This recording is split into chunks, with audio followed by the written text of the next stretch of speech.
We all remember that health class scene in Mean Girls, but this clip from a real video is actually kind of worse. What if I want to have sex before I get married?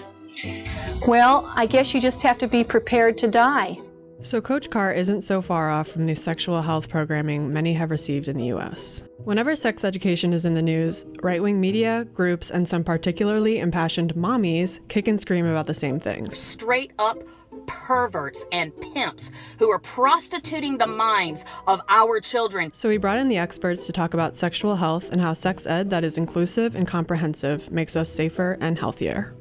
Abstinence was really having a moment in the 1990s. Virginity is great for the 90s. Unfortunately, many young people are still receiving abstinence-only programming. Abstinence-only education often misinforms young people. As a medical provider, I know very clearly that the data does not support it, and it actually causes problems and harms our young people. It promoted a lot of slut shaming and stigmatizing in my school specifically. LGBTQ young people are left out of abstinence-only curriculums. It's curriculum that actually causes more rates of STIs and more rates of teen pregnancy. A lot of the right-wing noise revolves around the myth that young children are learning too much about sex. Peter, what about the confusion of the child's mind? These young kids, they don't have the wiring yet to unpack this information. Teaching kindergartners the names of the male and female sex organs, teaching first graders that they might be homosexual, teaching fifth graders about oral and anal penetration. What young children do learn from sex education is the foundation for more comprehensive sex ed when they're older.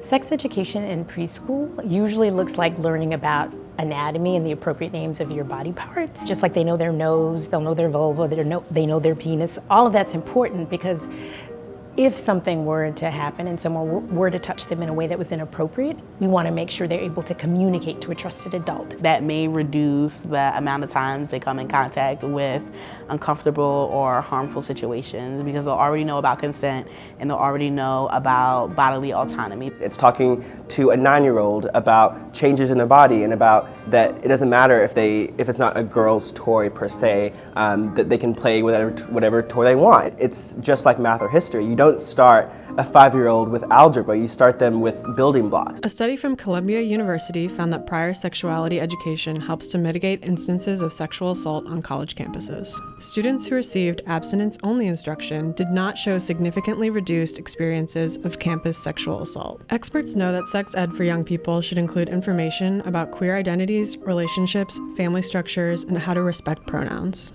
In a survey of more than 1,200 middle and high school students across California, students whose health and sexuality classes expressed support for LGBTQ people were less likely to report bullying based on sexual orientation and gender expression.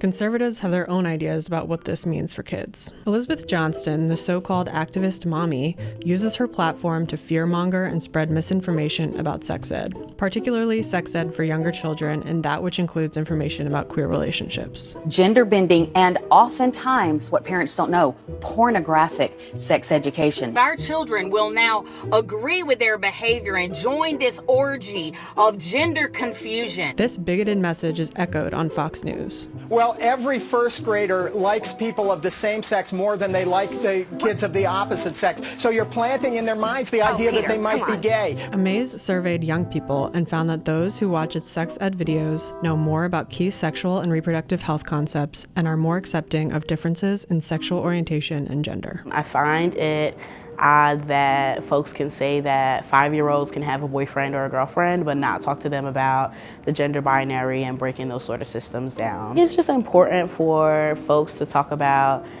pronouns and non-binary representation when we are talking about trans folks. It's important for them to learn about their future coworkers and learn about their peers, learn about their students. And I also think it's just important because, again, we know what happens when young people feel silenced and feel shamed and feel lonely. We know that there's high rates of suicide in the LGBTQ community. We're harming young people by not talking about it, or by talking about it in a negative light. When talking about sex, educators would be remiss to leave out race and class. Black people, for example, experience the world and thus sexuality and sexual health much differently than whites. Young people of color are disproportionately at risk of negative sexual health outcomes. We know that low-income young people, marginalized folks, young people of color are at the highest risk for HIV transmission. So I think it's really, really important that we educate about PrEP in sex ed curriculums. We want people to be getting tested and engaging in care and talking to their primary care professionals about what affirmative care may look like. If we don't explicitly name the ways that racism frames our healthcare delivery space and our interactions with each other, including healthcare providers, then we're going to completely miss the mark when we're talking about sexual health, reproductive health. There's a legacy of race and racism and oppression, particularly directed toward people of color, that also exists in the medical system. Testing on people related to syphilis, there was sterilization happened, testing of contraceptive methods.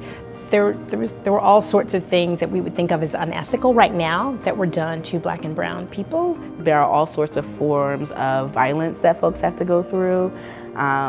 So when we talk about sex ed, we also need to talk about those experiences that Black and brown folks are having, not only in their schools, but in their cities in general. When you take these two things together, mistrust, distrust, and misinformation on the patient and provider side, and you couple that with bias, implicit and explicit, on the healthcare delivery system side, it often plays out in inequity and disparity in many of our communities. We've learned that abstinence-only programming is not effective at delaying the initiation of sexual activity, nor in reducing teen pregnancy. The drop in the teen pregnancy rate over the last few decades can be attributed in large part to an increase in the use of contraceptives. The effects of the lack of programming that includes information about reproductive options is felt disproportionately by the Black community due to institutionalized racism. Even though unintended pregnancy rates for youth in the U.S. are indeed declining, Black youth still have unintended pregnancy rates at about double that of white youth. This is why it's imperative that sex ed include info about reproductive health. It's no surprise that right-wing media aren't too keen on this. The pregnancy rate has declined. That doesn't take into account the abortion rate, does it not? No, but it has declined by about 75%, and they That's because these babies are being flushed away, right? Agree. One young person said that the first time they heard about abortion is when they needed one. That young person should have learned about all of the reproductive healthcare options. They should have learned about contraceptive. They should have learned about abortion. They should have learned about these things so that they are prepared specifically if they choose to make decisions in their life. Sexual health decision-making and access to healthcare services are all intertwined. They're not two separate issues. And so for young people who have access to birth control and have access to information about birth control, when they begin becoming sexually active, they're actually more likely to use contraception because they've had that information and have been able to make that decision in an informed way. Some conservatives are convinced that parents should be the only source for sex info, but not all parents are prepared to commit to providing a comprehensive sex education to their child. Well, your child is inquisitive. That's where sex educators come in. According to a 2018 survey by Planned Parenthood, most Americans are pro-sex ed in schools and in favor of federal funding for sex ed programs. But if parents would rather take on the responsibility themselves, they're typically able to opt out. But that's not enough for right-wing media because, of course, it isn't. No teenager, no child should have to opt out and be ostracized and be labeled a prude. Having everyone have to opt in for something that just a handful of people don't think we should be doing doesn't really make sense. When we look at opt-in programs, you just really need to delve into kind of who it's impacting, and most of the time it's impacting non-white people the most. As a parent myself, I recognize that this is a complicated issue. I also know as a physician it's important that our young people get access to medically accurate and comprehensive sex education. When all else fails, right-wing media will vilify sex educators and make sex ed appear to be part of some imagined agenda. Here's the liberal mindset. The liberal mindset is we're going to indoctrinate your children in promiscuity. This is part of a broader agenda where activists are pushing their political philosophy on very young kids. The state of California is sexualizing children and blacklisting parents to push the radical leftist gender identity agenda. You're learning math, you're learning history, you should be learning sex education.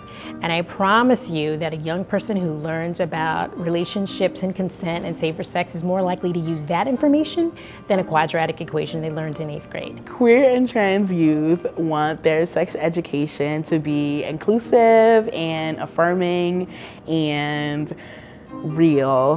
We want teachers to affirm our sexuality and then also give us ways to have safer sex that don't stigmatize us or make us feel othered in any way.